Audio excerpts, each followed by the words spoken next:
Halo para penggemar solo leveling. Setelah kita menyaksikan Jinwo yang sekali lagi berhasil menyelamatkan dunia dengan mengalahkan pasukan Titan, dan Jinwo juga kembali menjalin hubungannya dengan Cha-Hain. Kini kita akan melihat sedikit kilas balik yang terjadi antara Jinwo dan Igris. Lebih tepatnya kisah ini akan diceritakan dari sudut pandang Igris sebelum dan setelah Jinwo menjadi tuannya. Tapi sebelum kita lanjutkan pembahasannya, bolehlah kasih like dan subscribe dulu channel ini. Semoga kalian selalu diberi kesehatan dan selalu berbahagia. 果たしてどこまで行けるか。悪魔の城攻略。 Cerita berlanjut dengan memperlihatkan situasi di dalam Realm of Rest atau alam peristirahatan yang diciptakan oleh Jinwo untuk Shadow Army. Di dalam dimensi yang tidak ada perbedaan antara siang dan malam ini, Beru terlihat sedang menemui Tas sambil membawa hadiah kecil untuknya. Hadiah itu adalah sebuah jaket bertudung menyerupai jubah, sama seperti yang pernah Jinwo gunakan saat beberapa waktu yang lalu. Beru sengaja memberikan hadiah tersebut karena dia tahu kalau Tusk sangat ingin menjadi seperti tuan mereka. Dan tentu saja, Tas begitu menyukai jubah tersebut dan langsung memakainya. Selain itu, karena Beru juga ingin menyarankan kepada Tusk untuk memasangkan item bola sihirnya pada tongkat, daripada terus membawanya di tangan seperti biasa.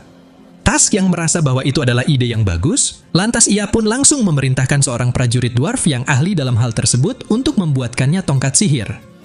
Dijelaskan di alam peristirahatan ini telah dihuni oleh hampir 10 juta prajurit bayangan.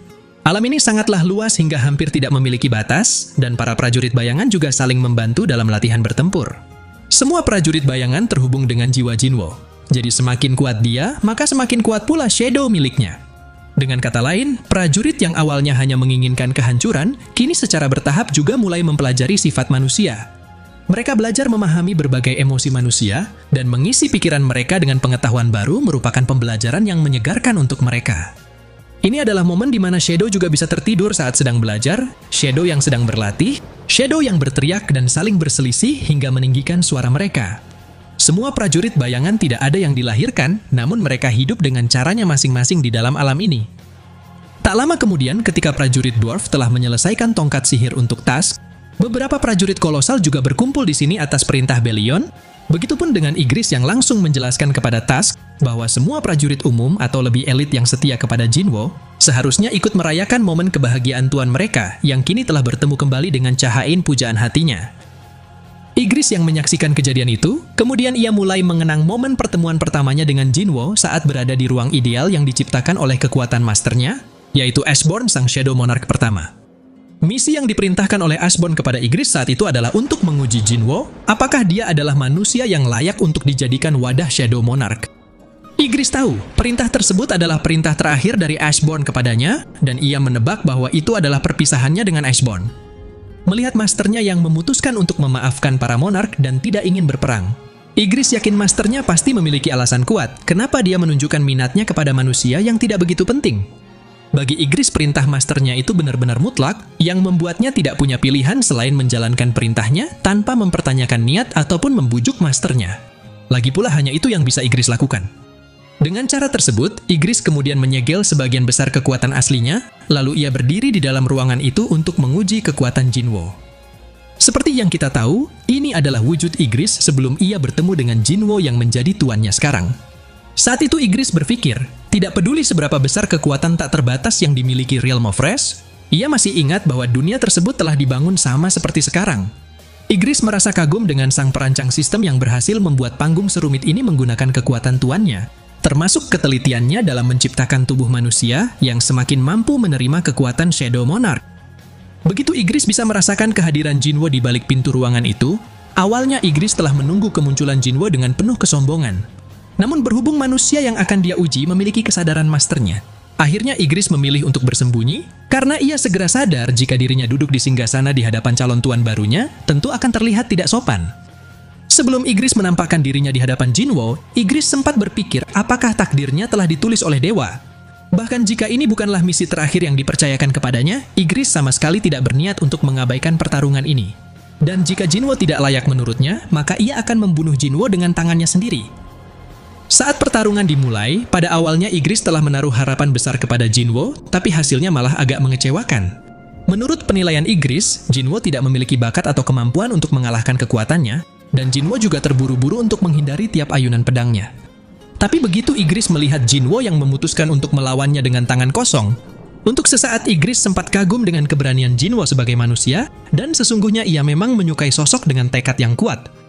Jadi untuk mengetahui apakah Jinwo memang memiliki kemampuan yang sesuai dengan tekadnya atau tidak, akhirnya Ygritte juga telah memutuskan untuk bertarung dengan tangan kosong dan ia bergumam. Bahkan jika tubuhmu tidak layak untuk master, setidaknya aku akan memujimu atas tekadmu itu manusia. Namun meski begitu, nyatanya Ygritte malah kembali dikecewakan oleh Jinwo yang tetap tidak bisa mengalahkannya. Di tengah pertarungan itu, Ygritte mulai mempertanyakan bagaimana orang selemah Jinwo akan layak untuk menjadi wadah masternya. Berkali-kali Ygritte memojokkan Jinwo agar dia menyerah, karena Jinwo hanyalah manusia yang tidak berdaya dan tahta master tidak cocok untuknya. Begitu Ygritte akan memenggal kepala Jinwo, saat itu adalah pertama kalinya Ygritte merasa lega atas kegagalan masternya yang sudah salah memilih Jinwo sebagai wadah. Namun tepat ketika Ygritte mengayunkan pedangnya sembari bergumam, "Jika kau tidak memenuhi syarat untuk mewarisi kekuatan master, maka akan kupotong lehermu agar kau mati tanpa rasa sakit." Pada saat itulah Ygritte benar-benar dikejutkan oleh Jinwo yang mampu menahan tebasan pedangnya, bahkan dia juga tidak menyerah sampai titik darah penghabisan. Dan alhasil, akhirnya Ygritte terpaksa mengakui kalau ia telah dikalahkan oleh seorang manusia yang lebih lemah darinya. Tapi segera setelah itu Ygritte mulai menyadari bahwa Jinwo juga memiliki tatapan mata yang sedikit terlihat seperti masternya. Di dalam benaknya Ygritte bertanya-tanya, apakah kekalahannya ini karena ia ceroboh, ataukah itu adalah keajaiban yang tercipta dari Jinwo yang tak kenal menyerah? Ygritte tidak tahu apakah sebaiknya ia merasa senang karena pilihan masternya memang tepat sehingga ia dikalahkan. Namun seiring berjalannya waktu setelah Jinwo menjadi tuannya yang baru, dan Jinwo juga telah menyelamatkannya.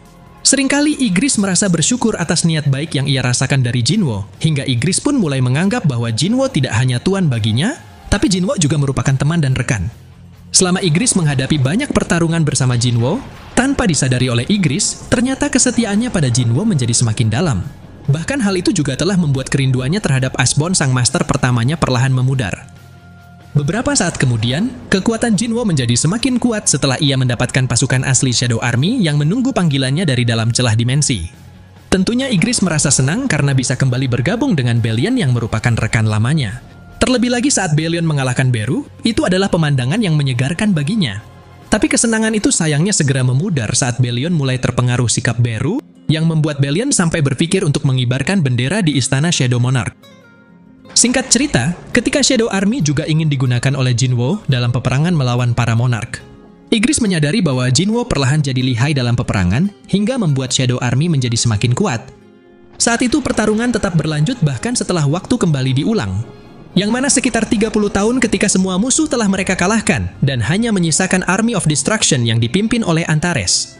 Di tengah peperangan itu Ygritte kembali diingatkan oleh lawannya yang mengatakan, "Ygritte, padahal kaulah yang merupakan salah satu sayap Shadow Army, namun kau menuruti perintah Monarch yang dulunya hanya manusia biasa. Apa kau tidak mempunyai rasa malu?" Ygritte mengakui bahwa perkataan lawannya itu memang benar, tapi ia sudah lama melupakannya karena waktu yang dilalui bersama tuannya yang baru sangatlah ia hormati, hingga ia telah hidup dan melupakan master yang sebelumnya. Tak lama setelah kejadian itu, Ygritte kembali mempertanyakan sejak kapan ia menjadi seperti ini. Lebih tepatnya sejak kapan master yang sebelumnya mulai menghilang dari benaknya. Namun begitu Ygritte mendengar Jinwo yang mengatakan bahwa kehilangan ingatan adalah berkah yang diberikan dewa kepada manusia, bahkan meskipun berkah ini adalah hasil tiruan dari alat dewa. Saat itulah Ygritte mulai menyadari bahwa ucapan Jinwo ada benarnya juga, jadi ia tak perlu terlalu dalam memikirkan hal ini. Lagi pula, ia juga tidak sepenuhnya melupakan tuannya yang lama. Daripada yang dialami oleh Grit dan Iron yang melupakan semuanya setelah kembali menjalani kehidupan normal, karena tumpang tindih dengan waktu di dunia ini dan jiwa mereka. Nyatanya Ygritte masih berada di samping tuannya sampai sekarang, dan perasaan Ygritte untuk Asbjorn hanya dapat terhubung oleh tuannya saat ini. "Akulah kesatria pedang dari tuanku, salah satu sayap yang memimpin Shadow Army." Begitulah yang Ygritte ucapkan untuk menepis keraguannya atas keputusan yang telah ia pilih. Saat Ygritte membantu Jinwo dalam menjawab soal yang dikerjakannya, Ygritte bergumam, siapa lagi yang akan membantu tuan selain diriku? Tak mungkin Grand Marshal Ballion yang sebesar gunung, ataupun Komandan Beru yang hanyalah seekor serangga. Tidak penting seberapa pinternya dia. Tentunya hanya aku yang lulus dari Knight Academy dengan skor tertinggi yang bisa membantu tuanku. Bagaimanapun aku harus menjadi semakin pintar demi tuanku. Pertarungan tuanku adalah pertarunganku juga. Jadi karena tuanku sudah masuk ke dalam peperangan baru, sepertinya hidupku yang mulia akan terus berlanjut lebih lama. Cerita kemudian berfokus pada sisi Sung Ilhwan ayahnya Jinwo yang melakukan pertemuan rahasia dengan sang utusan ruler. Lebih tepatnya pada beberapa tahun lalu saat waktu diulang dan Jinwo mendapati keluarganya yang masih lengkap, di mana ayahnya yang masih hidup, ibunya yang sehat, dan adiknya yang tampak ceria. Ternyata Sung Il-hwan saat itu masih memiliki semua ingatannya tentang Jinwo dan segala yang terjadi di lini masa sebelumnya. Namun Sung Il-hwan lebih memilih untuk berpura-pura lupa, untuk memenuhi keinginan Jinwo yang tak mau siapapun mengingat masa lalu. Dalam pertemuan rahasia itu, utusan ruler menyampaikan bahwa Jinwo sang Shadow Monarch telah memilih untuk tetap tinggal di dimensi ini. Dia bilang setiap menit dan bahkan setiap detik yang ada di dimensi ini sangat berharga baginya. Selain itu, utusan ruler juga mengatakan setelah dirinya pergi dari sini, maka takkan ada lagi intervensi dari para ruler. Dengan begitu, semua urusan di dunia ini juga sudah selesai. Sejujurnya selama ini terasa sangat menyenangkan baginya, bahkan hatinya sampai berdebar menunggu Shadow Monarch untuk melihat seperti apa hasilnya. Jadi berhubung para ruler bukan hanya merasa berterima kasih kepada Jinwo saja, tapi juga kepada Sung Il-hwan. Maka mereka ingin tahu apakah ada permintaan yang bisa mereka lakukan untuk Sung Il-hwan.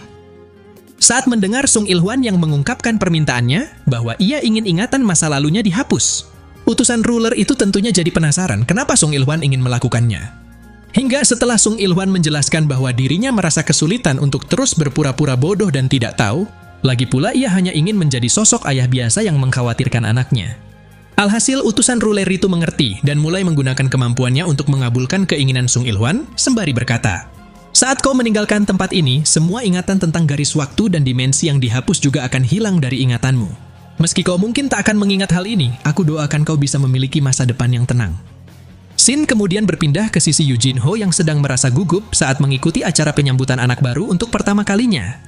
Tapi Yu Jinho juga merasa ada yang aneh dengan dirinya, sebab meski ia telah hidup enak sebagai anak kedua dari keluarga kaya, entah kenapa restoran daging ini justru terasa sangat familiar baginya. Ditambah lagi ketika Yu Jinho dihampiri oleh Jinwo, yang ternyata juga menghadiri acara tersebut. Sontak hal itu jadi membuat Yu Jinho jadi semakin merasa gugup, sebab dari yang dia tahu Jinwo adalah seorang senior yang memiliki karisma luar biasa dan bukan siswa sembarangan. Tanpa banyak bicara, Jinwo kemudian langsung memberikan segelas minuman kepada Yu Jinho yang dia pikir itu adalah minuman soju.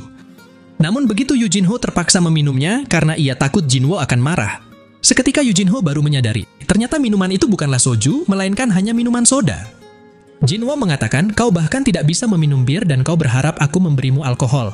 Saat kau bersamaku di tempat ini, itulah yang selalu kau minum. Dan juga, kenapa kau memanggilku senior? Mulai sekarang panggil aku Hyung Nim."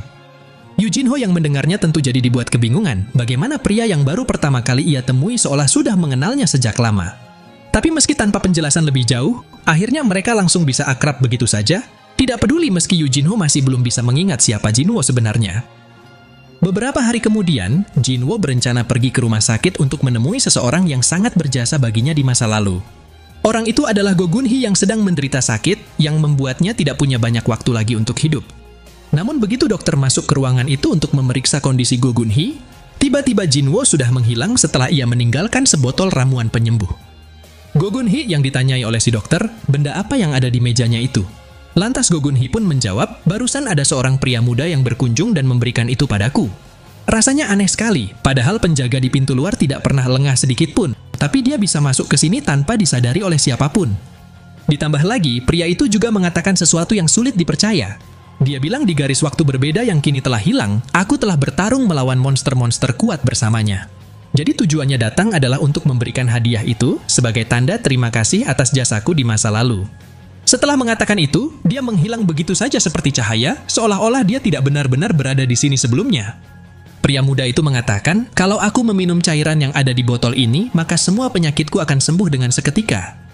Sejujurnya, aku sendiri sulit mempercayai perkataannya. Tapi karena aku sudah terlalu lelah dengan penyakit ini, aku pikir aku akan mencoba meminumnya, tidak peduli ramuan ini palsu atau tidak. Si dokter yang mendengarnya, sontak ia langsung mencoba menghentikan Go Gun-hee, karena tidak ada yang dapat menjamin keselamatan Go Gun-hee jika ramuan itu berbahaya. Namun mengingat waktu yang Go Gun-hee punya sudah tidak banyak lagi, Go Gun-hee tetap bersikeras akan meminumnya dan ia kembali berkata, "Jika terjadi sesuatu padaku setelah aku meminumnya, tolong ukirkan ini di batu nisanku nanti." Direktur Go Gun-hee wafat setelah bertarung dengan gagah berani melawan penyakitnya. Setelah mengatakan itu, Go Gun-hee langsung saja meminum ramuan tersebut tanpa keraguan sedikit pun, lalu ia ingin meminta waktu kepada si dokter untuk istirahat sebentar. Hingga sampailah pada beberapa saat kemudian ketika Go Gun-hee tertidur, efek ramuan itu mulai bekerja menyembuhkan penyakit Go Gun-hee hingga terlihat cahaya hangat yang langsung menyelimuti tubuhnya. Dan begitu Go Gunhee membuka matanya, kini kondisi tubuhnya perlahan membaik, lalu ia kembali berkata dengan penuh rasa syukur. Sepertinya sinar mentari masih terlalu panas bagi musim dingin untuk datang saat ini. Nah, jadi inilah keseluruhan cerita dari video solo leveling episode kali ini. Terima kasih buat teman-teman yang sudah nonton sampai selesai. Kira-kira akan ada keseruan apalagi setelah ini? Tetap nantikan update video lanjutannya hanya di channel Onobe.